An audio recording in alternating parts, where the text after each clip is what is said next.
Hi everyone, and welcome to the National Western Center's 2050 Food System Vision Map. I'm Joseph Matta, and this is a brief walkthrough of how to go through the map and understand the various loops and dynamics at play here. To begin, if you look along the left side here, you'll see a brief overview of the map and our vision. As you can see, it's stated here, our vision is for regenerative and nourishing food future for Colorado, reuniting urban and rural lives and livelihoods from soil to supper. One of the National Western Center's key initiatives is to strengthen the food chain in our state by connecting its diverse participants. Our vision, titled How the West Was Won, guides this work. Through a series of stakeholder engagement and consultations with technical advisors, we drafted and pulled together this map of our food system for 2050. So to be clear, this is a reflection of what we'd hope to see the food system looking like and operating as in the future, and not necessarily a reflection of the current system. So this is aspirational, it's virtuous, and it's built in a way that's meant to resemble the feedback and dynamics and information we receive from our engagement and from our technical advisors. So if you're looking at the map and you're wanting to use it, if you click this little 3-bar icon along the left side, you can actually close this window and have a cleaner view of the map. To center it, click the arrows along the right side here, and it'll move into your preferred field of view. And then to kind of orient you with the map, I'll start by describing this centerpiece here. So grounded in our vision is what we call our vision deep structure. So this is the element of the map that really drives and is feeding the other areas and regions of the map. So here we hope to see in the future that a connected culture between urban rural places and communities around the state help drive holistic policy. Holistic policy measures help drive shared prosperity through shared economic opportunity and new economic development.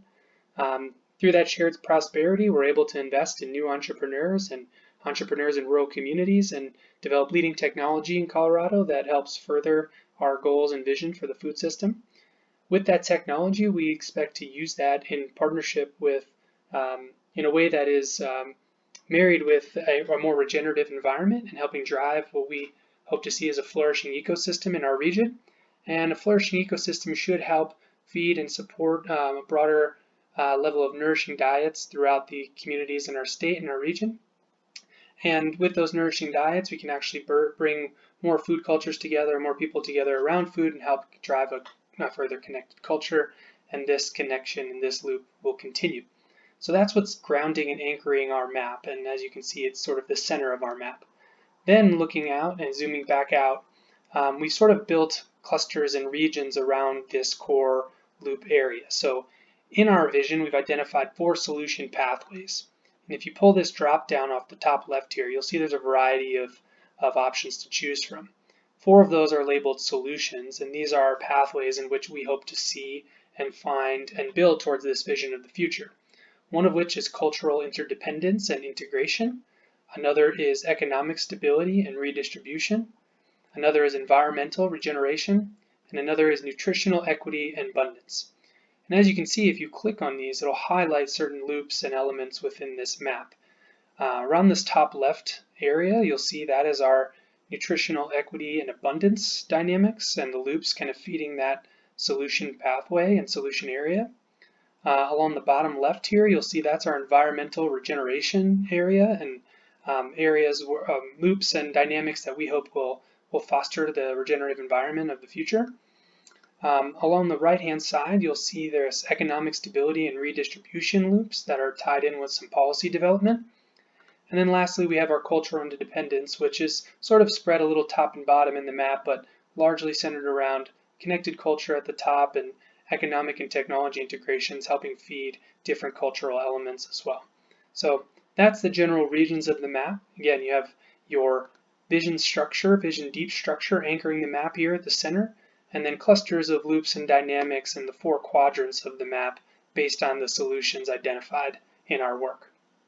Now, going from there, you can dig deeper into each loop and you can zoom in and zoom out as needed to find certain specific dynamics within each area of the map. And within each cluster and region of the map, we've identified what we call leverage loops. These are areas that are connections and grouping of individual causal feedback loops that together will drive towards a more aspirational, virtuous outcome. Each of them in themselves is meant to be a more aspirational, virtuous outcome, but we hope that together they will push towards this future environment we hope to see as well. So along this left side, again, this drop down is on the left. You'll see it's labeled tags. If you just click that, it gives you a list of options. You can select all or select none, and then you can select individual options as well. It's ordered alphabetically, so not necessarily by solution area. And just to give you an idea, I'll click through these quickly so you have a feel for what's going on. So we have ag water stewardship, located within the environment or generation region of our map. We have our deep structure, located again at the center and anchoring our map. We have a leveraged clustering of loops that we're calling ecological incentives, located here along the left side of the map.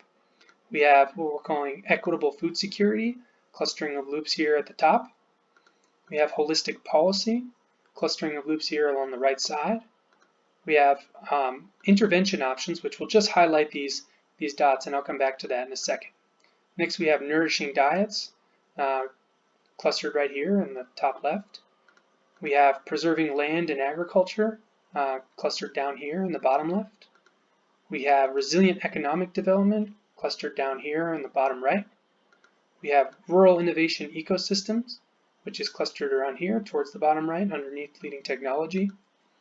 We have a loop for ruralization down here. And then we have urban-rural interdependence, clustered towards the top here, and values-based, culturally diverse consumption. So a certain shift in consumer perceptions in retail and food marketing in the future. And then lastly, we have vibrant rural communities along the right side here, and how we foster vibrant rural communities. So that's a quick walkthrough of our map. We have more detail on each of these leverage loops in our submission, which you can find online, that sort of give you a higher level narrative and walkthrough of how these things intersect and what they mean. But largely you can see that there's connections and dynamics feeding each other throughout this map and across the 6 themes of economics, culture, policy, diets, technology, and environment. And we also have another element here called system condition. So this actually brings me to my last point and what I alluded to before on intervention options. So there is a way to, these different nodes are different characteristics and elements within the system. The pinkish yellow ones are intervention options. So these are things that we see as options for the future, or strategic options, if you will, on how to drive and continue to foster and push these loops and these dynamics, not only as we build and evolve towards this system in 2050, but even when we're there, these should still be considerations in the mix for how we can facilitate and foster these system dynamics. So if you want to highlight those, again, you just drop down tags and intervention options, and it'll show you all of the different elements within this map. Lastly, if you want to see specific elements by theme, there's buttons along the bottom here where you can click and identify different areas for different themes and different elements within themes. So we have cultural elements in this reddish orange. We have diet elements in the pinkish purple. We have economic elements in this green. We have environment in these yellow. We have policy in this purple. We have system conditions, which are things that are not necessarily moving or changing. They're things that we see as existing in the system that we're not necessarily influencing. And then we have technology in bright green. So with that, feel free to play around and kind of explore. We welcome any questions or feedback or input you might have, and certainly want to hear from all the people who have engaged and taken the time to look at this map. And a big thank you to our team and to the technical advisors who helped inform this map, as well as the other stakeholders engaged along the way, who provided a lot of the insight and knowledge to help us start thinking about these causal loops, the interactions and interrelatedness in the system, and how we might build towards this aspirational vision of a food system in Colorado and the American West. Again, this is the National Western Center's 2050 Food System Vision Map, and it's titled How the West Was Won, and it is our vision for a regenerative and nourishing food future for Colorado. Thank you for taking the time to listen, and we hope that this map is informative and helps spark and inspire some creative and new ideas in the system. Thank you.